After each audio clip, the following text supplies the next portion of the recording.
السلام علیکم ورحمۃ اللہ وبرکاتہ۔ دینی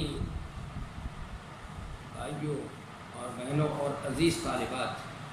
بسم اللہ الرحمن الرحیم و بہ نستعین۔ اس سے پہلے درس میں جو درس تھا وہ 25واں باب و علامت المنافق، منافق کی علامت کا باب پڑھ رہے تھے۔ اس میں جناب نبی کریم صلی اللہ علیہ وسلم نے نفاق کی جو علامت بتائی اس کو واو کے ذریعے سے بتایا ہے، تو میں نے بتایا کہ اس کے کیا فصاحت و بلاغت ہے، کیا یعنی کہ یہ صفات جو ہیں سب آپس میں ایک دوسرے کی مشابہ ہیں، تو اس کی بھی وضاحت ہو گئی تھی اور تین ہی علامت کیوں رکھی گئی۔ اگر یہ بات کسی کے ذہن میں ہو، سوال ہو کہ یہ صفات تو علامتیں تو مومن کے اندر بھی پائی جاتی ہیں، کیا وہ مومن نہیں منافق ہے؟ اس کا جواب یہ ہے کہ تشبیہ مقصود ہے، یعنی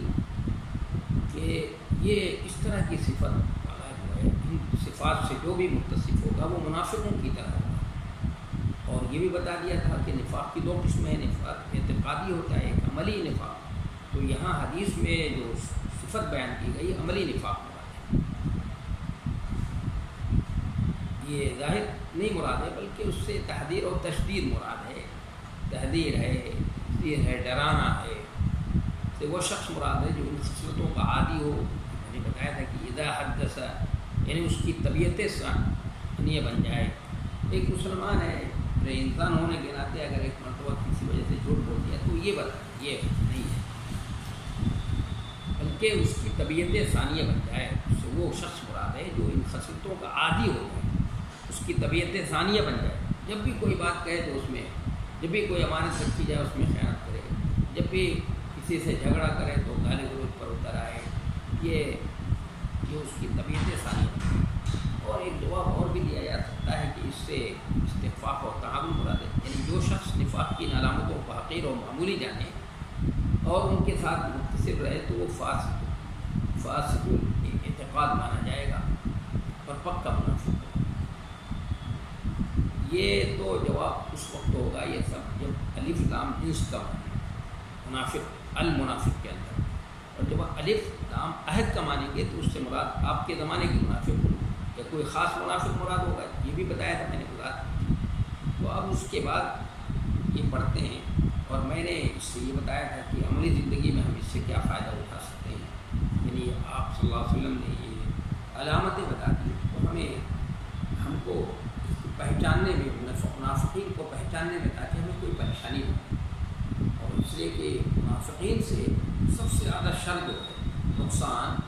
پوری اسلامی تاریخ جو بتاتی ہے سب سے زیادہ منافقوں سے نقصان پہنچا ہے۔ تو ہم منافقوں کو پہچانیں، ان کو سمجھیں تاکہ ان سے دور رہ سکیں، بچ سکیں، ان کے شر سے محفوظ رہ سکیں۔ اس لیے نبی علیہ السلام نے یہ ہمارے سامنے اس تفصیلات اور ان کی عملی خصوصیات اور صفات جو ہیں بیان کی ہیں۔ تو اس لیے ہمیں چاہیے کہ اپنے اندر اس طرح کی کسی صفت کو آنے لگیں، اگر آ جائے تو اس کو سمجھیں۔ تو آگے باب پڑھتا ہوں میں، 26واں باب ہے، بسم اللہ الرحمن الرحیم و بہ نستعین۔ باب قیام لیلۃ القدر من الایمان، باب قیام لیلۃ القدر من الایمان۔ بہ قال حدثنا ابو الیمان قال اخبرنا شعیب قال حدثنا ابو الزناد عن الاعرج عن ابی ہریرہ قال قال رسول اللہ صلی اللہ علیہ وسلم من یقم لیلۃ القدر ایمانا واحتسابا غفر له ما تقدم من ذنبه او كما قال صلی اللہ علیہ وسلم۔ تو پہلے اس کا ترجمہ کرتے ہیں، پھر سمجھنے کی کوشش کرتے ہیں کہ اس ترجمۃ الباب کا اس سے پہلے والے ترجمۃ الباب سے کیا ربط ہے، اور پھر امام بخاری رحمۃ اللہ علیہ اس سے کیا سمجھانا چاہتے ہیں، ان کا مقصد کیا ہے۔ تو پہلے ترجمہ کہ باب، یہ باب ہے، اس کا کہ لیلۃ القدر کا قیام ایمان میں داخل ہے، ایمان کا جز ہے، ایمان کا حصہ ہے۔ یہ باب ہے اس کا کہ لیلۃ القدر کا قیام، شب قدر کا قیام ایمان میں داخل ہے۔ یہی قال حدثنا ابو الیمان، کہا ہم سے بیان کیا ابو الیمان نے، انہوں نے کہا ہم کو خبر دی شعیب نے، قال اخبرنا شعیب، قال حدثنا ابو الزناد عن الاعرج عن ابی ہریرہ، انہوں نے کہا ہم سے بیان کیا ابو الزناد نے، انہوں نے اعرج سے، انہوں نے حضرت ابو ہریرہ رضی اللہ تعالیٰ عنہ سے، قال رسول اللہ صلی اللہ علیہ وسلم، انہوں نے کہا کہ رسول اللہ صلی اللہ علیہ وسلم نے ارشاد فرمایا، من یقم لیلۃ القدر ایمانا واحتسابا غفر له ما تقدم من ذنبہ، جو شخص بھی ایمان کی وجہ سے،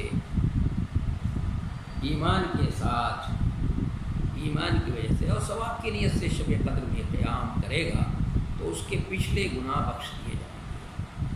ما تقدم من ذنبہ، جو اس کے پچھلے گناہ ہیں بخش دیے جائیں گے۔ تو دیکھیے سب سے پہلے تو یہاں پر سمجھنے کی یہ بات ہے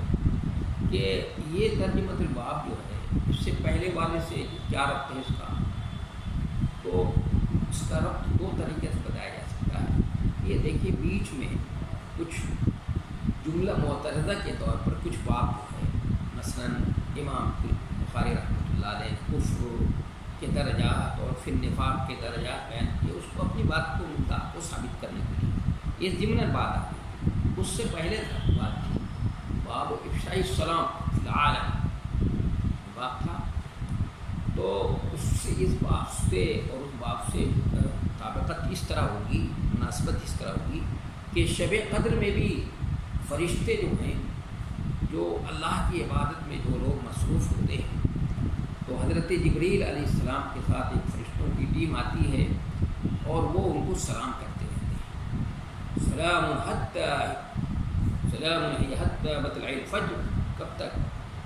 طلوع صبح صادق تک وہ سلام کرتے رہتے ہیں، یعنی وہ بھی سلامتی کی دعائیں دیتے رہتے ہیں سلام۔ تو اس طرح سے سوچا جائے، سوچنے کا پہلو یہ ہے۔ تو بیچ میں یہ کچھ ایسی باتیں آ گئی تھیں جملہ معترضہ کے طور پر، جو اس سے گویا وہی ثابت کرنا تھا کہ جیسے کفر کے درجات ہیں تو ایمان کے بھی درجات ہیں، اسی طرح نفاق کے درجات ہیں، نفاق کی قسمیں ہیں تو اس کے بھی درجات ہیں۔ یہ تو بیچ میں استدراکی طور پر یہ اس کا تذکرہ ہو گیا تھا، لیکن اصل جو باب تھا جو ترجمۃ ایمان سے متعلق تھا، باب افشاء السلام بین العالمین ایمان، کہ سلام کو عام کرنا یہ بھی ایمان کا جز ہے، حصہ ہے۔ تو اس کے بعد بیچ میں کچھ چیزیں آ گئی تھیں، لیکن بعد میں پھر اسی کی طرف لوٹ کیا امام بخاری، پھر اسی طرف لوٹ گئے۔ اور اس سے کیا بتانا چاہتے ہیں؟ ایمان جو ہے مرکب ہے، یعنی صرف ایمان جو ہے ایمان سے کہہ دینے کا تصدیق کا نام نہیں ہے، عمل ایسی بات نہیں ہے کہ عمل کا کوئی اس میں رول ہی نہیں ہے، کہ ایمان عمل جو ہے اس کا حصہ ہے، جز ہے۔ دیکھیے جیسے لیلۃ القدر ہے، شب قدر میں جو عبادت کی جاتی ہے، اللہ کا ذکر کیا جائے، یہ بھی ایمان کا حصہ ہے، جز ہے۔ معلوم ہوا کہ ایمان کیا جزا ہے، ایمان کے اندر عمل جو ہے کیا ہے، شامل ہے۔ اس لیے جو لوگ یہ کہتے ہیں کہ ایمان کے اندر عمل شامل ہے، ان کی بات صحیح نہیں ہے، غلط ہے۔ جیسے مرجئہ کہتے ہیں، کرامیہ کہتے ہیں، اور خوارج بھی مرتکب گناہ کبیرہ کے ارتکاب کرنے والوں کو کافر کہتے ہیں۔ یہ معتزلہ ہیں تو منزلۃ بین المنزلتین کہتے ہیں، تو ان کی تردید مقصود ہے۔ ایک تو ربط پیدا کرنے کا اور مقصد بیان کرنے کا اس طریقے یہ طریقہ ہوگا۔ دوسرا یہ کہ ابھی امام بخاری رحمۃ اللہ علیہ نے ترجمۃ الباب قائم کیا تھا، باب علامت المنافق، منافق کی علامت ہے، نفاق بتایا گیا، نفاق کی دو قسمیں بتائی گئی۔ تو اس سے نفاق سے بچنا اور یہ کرنا تو بڑا مشکل کام ہے بہت، جو وہی بچ سکتا ہے تو جو جس کے اندر اللہ کا ڈر و خوف ہوگا، جو اللہ سے ڈرتا ہوگا، اللہ سے ڈر کر زندگی گزارتا ہوگا، وہ ان ان صفات سے بچنے کی کیا کرے گا؟ کوشش کرے گا، بچے گا۔ تو اسی طرح سے لیلۃ القدر کو تلاش کر، شب قدر کو تلاش کرنا، اور شب قدر میں عبادت کرنا، اور اس شب قدر کی رات کو کا احیاء کرنا، اس کو اس میں بیداری کرنا، یہ تو بہت مشکل کام ہے۔ یہ دونوں بہت مشکل کام ہیں، اس لیے مناسبت سے اس کے بعد فوراً ہی امام بخاری رحمۃ اللہ علیہ لوٹتے ہوئے، پھر اپنے مقصد کی طرف لوٹتے ہوئے، کتاب ایمان سے متعلق بات ہے اس کی طرف جو ہے انہوں نے ترجمۃ الباب قائم کر دیا۔ یہ مناسبت ہے، اس پہلو سے بھی سوچ سکتے ہیں، اور دوسرے وہ جو پہلو میں نے بتایا اس پہلو سے بھی سوچ سکتے ہیں۔ تو باب قیام لیلۃ القدر من الایمان، کہ باب ہے اس کا کہ لیلۃ القدر کا قیام ایمان میں داخل، ایمان کا حصہ ہے۔ یہ شب قدر احیاء، اس میں شب بیداری کرنا، اس میں اللہ کی اطاعت فرمانبرداری کرنا، اور اس کا ذکر کرنا، تلاوت میں مصروف رہنا، اس سے دعائیں کرنا، یہ کیا ہے؟ ایمان کا حصہ ہے۔ تو وہ امام بخاری رحمۃ اللہ علیہ اس ترجمۃ الباب سے کیا بات ثابت کرنا چاہتے ہیں کہ ایمان صرف تصدیق کا نام نہیں ہے، یا زبان سے اقرار کرنے کا نام نہیں، بلکہ عمل اس کا جز ہے، حصہ ہے۔ دیکھیے یہ عبادت ہے، ذکر ہے، تلاوت ہے، اور ذکر بھی ظاہر تین طرح کا ہوتا ہے، ذکر لسانی ہے، ذکر جسمانی ہے، ذکر بدنی ہے جس کو کہتے ہیں، اور ذکر قلبی بھی ہوتا ہے۔ تینوں طرح کا ذکر مراد ہے، اور وہ ذکر کرنا یہ سب کیا ہے؟ ایمان کا حصہ ہے، ایمان کا جز ہے، ایمان کے اندر شامل ہے۔ تو اس سے امام بخاری کا مقصد اس ترجمۃ الباب سے کیا ہے؟ اسی مرجیہ اور قدریہ، مرجیہ ہیں، آپ کے کرامیہ ہیں، خوارج ہیں، معتزلہ ہیں، ان سب کی جتنے بھی غلط نظریات رکھنے والے ہیں، بعض عقیدے رکھنے والے ہیں، ان سب کی جو ہے کیا کرنا ہے؟ تردید کرنا مقصود ہے، ان کی تردید کر رہے ہیں امام بخاری رحمۃ اللہ علیہ یہ ترجمہ۔ اب اس میں جو حدیث نقل کی ہے امام بخاری رحمۃ اللہ علیہ نے کہ حضرت ابو ہریرہ رضی اللہ تعالیٰ عنہ اس کے راوی ہیں، کہتے ہیں آپ بڑے اہم صحابی ہیں، بڑے محدث ہیں، اصحاب الصفہ میں ان کا شمار ہے، بتا چکا ہوں تفصیل سے، کہ رسول اللہ صلی اللہ علیہ وسلم نے فرمایا ہے کہ لیلۃ القدر میں جو بھی شب قدر کے اندر جو شخص ایمان کی وجہ سے اور ثواب کی نیت سے شب قدر میں قیام کرے گا تو اس کے پچھلے گناہ بخش دیے گئے۔ تو یہاں پر دیکھیے شب قدر، لیلۃ القدر کی بات کہی گئی۔ قدر کے پہلے تو قدر کے معنی سمجھ لیتے ہیں۔ قدر کے دو معنی ہیں، ایک تو قدر کی رات، یعنی قدر اگر تقدیر کے معنی ہے، تقدیر سے ہے، تقدیر یعنی جو اندازہ لگا لیا اللہ تبارک و تعالیٰ نے ازل کے اندر جو انسان کو قلم کو پیدا کیا، اس سے کہا لکھ، کہا کیا لکھوں؟ کہا سب کی تقدیر۔ تو ازل میں اللہ تبارک و تعالیٰ نے اتنے لوگ بھی پیدا ہو رہے، سب پیدا کر کے ان کی تقدیر کہ اس کو رزق کیا ہوگا، اس کی عمر کیا ہوگی، اور اس کو شقی ہوگا، سعید ہوگا، یہ ہے تقدیر، لکھوا دیا۔ پھر اس کے بعد اس کو سب سے کاتب تقدیر سے بھی اس کو محو کر دیا، اور پھر جب بچہ ماں کے پیٹ میں ہوتا ہے 120 دن گزر جاتا ہے، 3-4 مہینہ، تو اس کے بعد پھر کاتب تقدیر کو بھیج کر اللہ تبارک و تعالیٰ اس کی تقدیر لکھوا دیتا ہے کہ اس کی عمر کیا ہوگی، اس کا رزق کیا ہوگا، شقی ہوگا، سعید ہوگا، یہ سب چیزیں لکھ دی جاتی ہیں، اور پھر کاتب تقدیر سے محو کر دیا جاتا ہے۔ تو اگر قدر کی رات کا مطلب یہ ہے، قدر اگر تقدیر سے ہے تو اس رات سے وہ رات مراد ہے جس میں فرشتوں کو اس سال سے متعلق تقدیرات کا علم دیا جاتا ہے۔ سورہ دخان میں فیہا یفرق کل امر حکیم، اس میں ہر اس رات میں محکم کا فیصلہ ہوتا ہے، اس میں سب کا فیصلہ کر دیا جاتا ہے۔ اس رات میں فرشتوں کو اس سال سے متعلق تقدیرات کا علم دے دیا جاتا ہے، یعنی اس سال جو حوادث پیش آنے والے ہیں، کسی کی زندگی کسی کتنے پیش آنے والے ہیں، کسی کی موت ہے، کسی کی زندگی ہے، کسی کا عروج ہے، کسی کا زوال ہے، کسی کا عیش، کسی کی عیش کوشی کی زندگی ہے، کسی کو فقر و فاقہ وغیرہ ہے، یہ سب فرشتوں کو اس رات میں بتلا دیا جاتا ہے۔ دوسرا معنی اگر یہ دوسرے معنی قدر کے عزت کے ہیں، معنی عزت کی رات، تو کیا ہوگا؟ من یقم لیلۃ القدر، تو ایک تقدیر کی رات، یعنی جس رات میں سب فیصلے کر دیے جاتے ہیں، فرشتوں کو بتا دیا جاتا ہے، تو یہ مطلب۔ اور دوسرے یہ کہ قدر بمعنی عزت کے، عزت کے یعنی معنی عزت کی رات، یہ عزت کی رات سے بھی متعلق بھی کہہ سکتے ہیں، یعنی اس عزت کو رات سے بھی متعلق کر سکتے ہیں، اور وہ عبادت کرنے والوں سے بھی عزت متعلق ہو سکتی ہے، یعنی جس میں عبادت کرنے والوں کی بڑی قدر و منزلت ہے، اور عزت عبادت سے بھی متعلق ہو سکتی ہے، یعنی اس رات میں کی گئی عبادت دوسری راتوں کے مقابلے میں بڑی قدر و منزلت رکھتی ہے، یہ رات قدر و منزلت کی رات ہے۔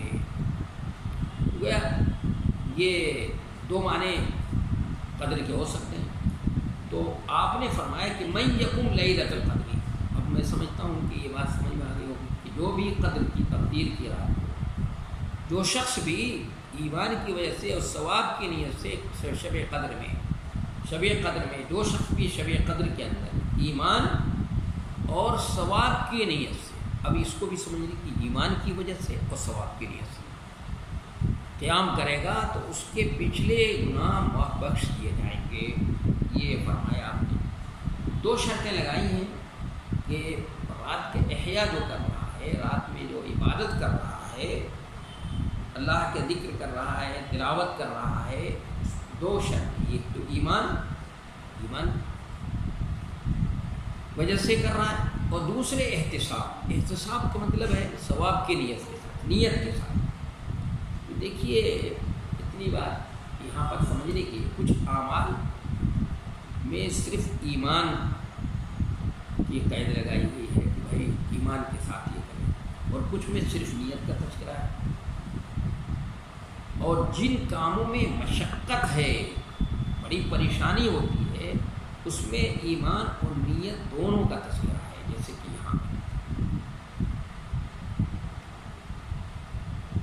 یہاں پر نبی علیہ الصلوۃ والسلام نے دو شرطیں لگائی کہ جو شخص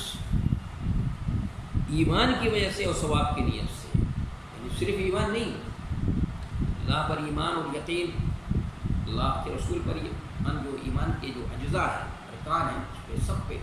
ایمان کے ساتھ، اور احتساب یعنی ثواب کی امید کہ جو اللہ نے اس کے اوپر اجر و ثواب رکھا ہے، اس کی نیت ہے، اس کو حاصل کرنے کی نیت ہے۔ تو یہ کام چونکہ رات کو عبادت کرنا اور پھر شب بیداری کرنا یہ مشکل کام ہے بہت، تو اس لیے یہاں پر دونوں شرط، ایمان اور احتساب دونوں کی شرط لگائی، ایمان اور نیت دونوں کی شرط لگائی، کیونکہ اگر صرف ایسی احیاء ہو جائے، ایسی بات میں بس عبادت کرنا ہے کرنا ہے، اس کی نیت نہیں ہے، احیاء کی نیت نہیں ہے، تو وہ ظاہر ہے کہ اس کا وہ بات نہیں ہو، اس لیے یہ کام مشکل ہے، تاکہ احیاء کا بھی اجر ملے، اس میں بھی اجر جو ہے اس کا دوبالا ہو اور اجر بڑھ جائے، اس لیے احتساب کی بھی شرط لگائی گئی ہے یہاں پر، کیونکہ یہ مشکل کام ہے، اور شریعت کا اصول ہے کہ الاجر علی قدر نصبکم، کہ تم کو جو اجر ملتا ہے وہ تمہارے اپنے نفس کو مارنے کے اعتبار، یہاں جتنا زیادہ نفس کو مارنا پڑے، نفس کو تھکانا پڑے اور نفس کو دبانا پڑے، اتنی ہی زیادہ اجر ملتا ہے۔ ابھی اس سے پہلے باب آیا تھا ای الاعمال افضل، تو میں نے اس میں بتایا تھا، اسی کتاب الایمان کے اندر یہ بات آئی تھی کہ آپ سے پوچھا گیا تھا ای الاعمال افضل، تو آپ نے وہاں فرمایا تھا الایمان باللہ، تو میں نے وہاں پر بتایا تھا کہ الاجر الأجر علی قدر نسبکم، اور بتایا تھا کہ افضل الاعمال احمدها، سب سے اجر و ثواب کے اعتبار سے بڑا ہوا کون سا عمل ہوتا ہے جس میں نفس کو زیادہ مارنا پڑے، نفس کے اوپر زیادہ شاق ہوتا ہے. جو نفس کے اوپر شاق ہو، نفس کو اس میں دبانا پڑے،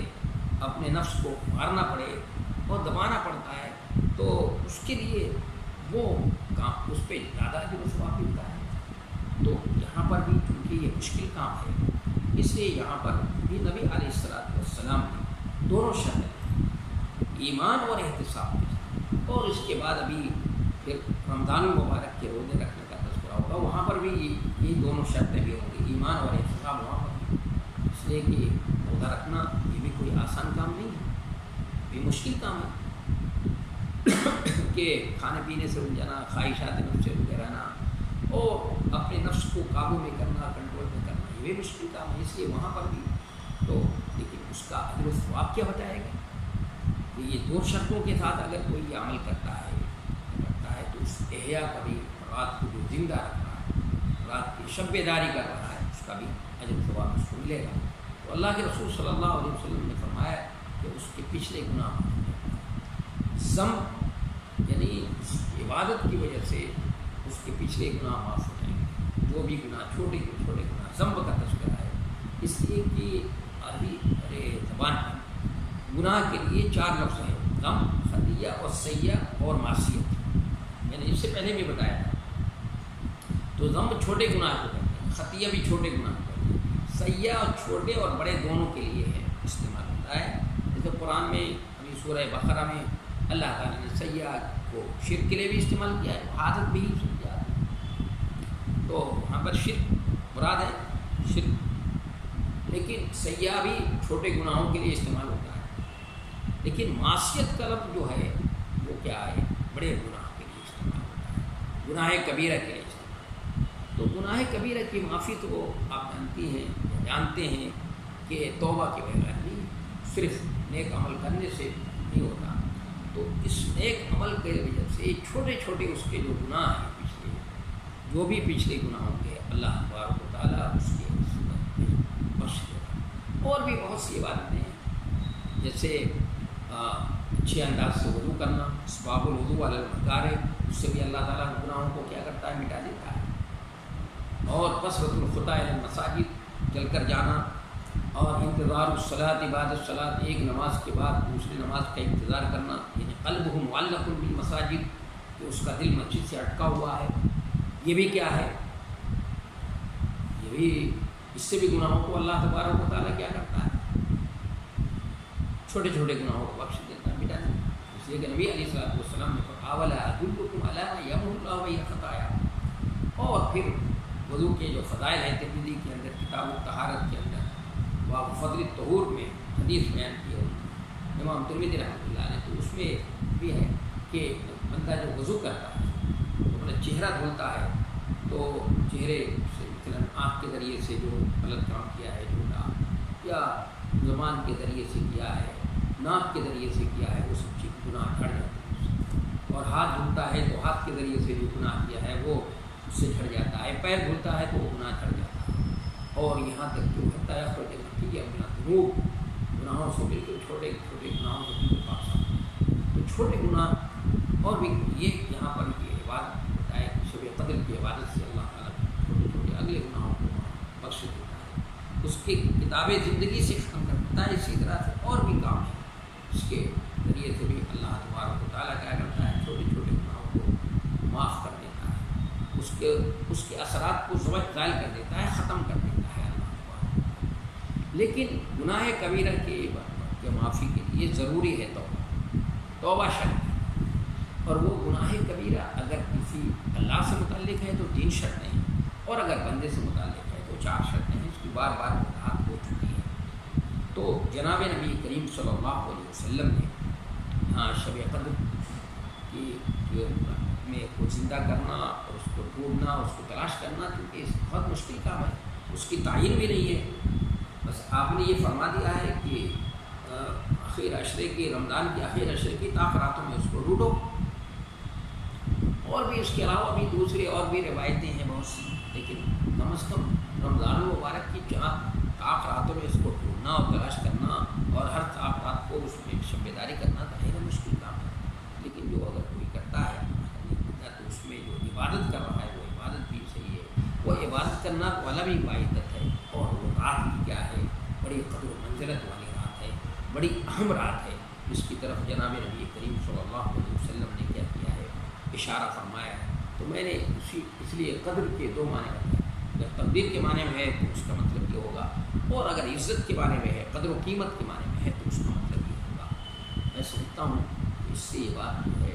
بات واضح ہو گئی۔ امام بخاری رحمۃ اللہ علیہ یہ بتانا چاہتے ہیں کہ یہ بھی عبادت کرنا یہ ایمان کا حصہ ہے، تو اس سے ان کا جو مقصد تھا وہ دعا ہے کہ غلط نظریات والوں کی، غلط عقیدے کے لوگوں کی جو ہے کیا کرنا، ان کی تردید کرنا۔ مثلاً مرغیاں ہیں، قدریاں ہیں، مرجیا کرامیاں ہیں، یا خوارج ہیں، یا وہ معتزلہ ہیں، ان سب کی تردید کرنا مقصد ہے، اور ان کی تردید انہوں نے کر دی۔ تو اب عملی زندگی میں ہم اس سے کیا فائدہ اٹھا سکتے ہیں؟ تو اس سے عملی زندگی میں اس چیز کو پڑھ کر کے ہم نے فائدہ اٹھایا، اس سے پتہ چلا کہ شب قدر جو ہے بڑی عزت والی رات ہے، قدر و منزلت والی رات ہے، اور اس رات میں جو عبادت کی جاتی ہے وہ عبادت بھی بڑی اہم ہے، اور جو لوگ عبادت کرتے ہیں اس رات میں وہ عبادت کرنے والے بھی بڑے کیا ہیں، خوش نصیب ہیں۔ اور سب سے بڑی بات یہ کہ ایسے لوگوں کو فرشتے یعنی جبریل امین اپنے فرشتوں کے ساتھ اپنی جماعت کے ساتھ آتے ہیں، ان کے خدمت میں ہوتے ہیں، اور سب کو سلامتی کی دعائیں دیتے ہیں، سب کو سلام کہتے ہیں، سب کو سلام کرتے رہتے ہیں صبح صادق کے طلوع ہونے تک۔ تو اس لیے اتنی اہم رات ہے، تو ہمیں کیا کرنا چاہیے؟ اس کا اہتمام کرنا چاہیے، اس رات کا اہتمام کرنا چاہیے۔ لیکن افسوس کی بات یہ ہے کہ ہمارے یہاں 15 شعبان کی جو رات ہے اس کا تو بہت زیادہ اہتمام ہے ہمارے یہاں، اور یہ جو رمضان المبارک میں شب قدر ہے اس کا زیادہ ہمارے یہاں اہتمام ہے۔ یہ افسوس کی بات ہے، قابل افسوس بات ہے۔ لیکن ہاں خلیج کے ملکوں میں یہ بات ہے، جو خلیج ملک ہیں، سعودی عرب ہے، جیسے کویت ہے، یہ آپ کے عمان اور آپ کے دبئی وغیرہ، یہ امارات وغیرہ میں لوگ جو ہیں یہ شب قدر کا بڑا اہتمام کرتے ہیں، لیکن ہمارے یہاں اس قدر اس کا اہتمام نہیں ہے۔ اخیر عشرے کا وہاں بہت اہتمام ہے، اور تہجد کا اور اس میں رات کے احیاء کا بڑا اہتمام ہے، بہت زیادہ اس کا اہتمام کیا جاتا ہے۔ ہمارے یہاں اس کا اس قدر اہتمام نہیں۔ ہمارے یہاں تو بس 15 شعبان کی تو وہی اس میں حلوہ پکانا ہے، اور اس میں وہ اس میں پٹاخے بھی توڑنے ہیں، اور وہ چراغا بھی کرنا ہے قبرستانوں میں، اور قبرستانوں میں جو ہے اس فاتحہ خانی کے لیے بھی جانا ہے، اور کیا کرنا ہے اس میں باتوں کو یہ، جبکہ قرآن اور حدیث سے اس رات کی فضیلت ہے، کس کی؟ شب قدر کی۔ تو شب قدر کا جو ہے اہتمام بھی کرنا چاہیے، اسی طرح کا اہتمام کرنا چاہیے جیسا اہتمام اس کا مطلوب اور مقصود ہے، اس طرح کا اہتمام اس کا کرنا چاہیے۔ تو اللہ تعالیٰ ہم سب کو اس کے اہتمام کرنا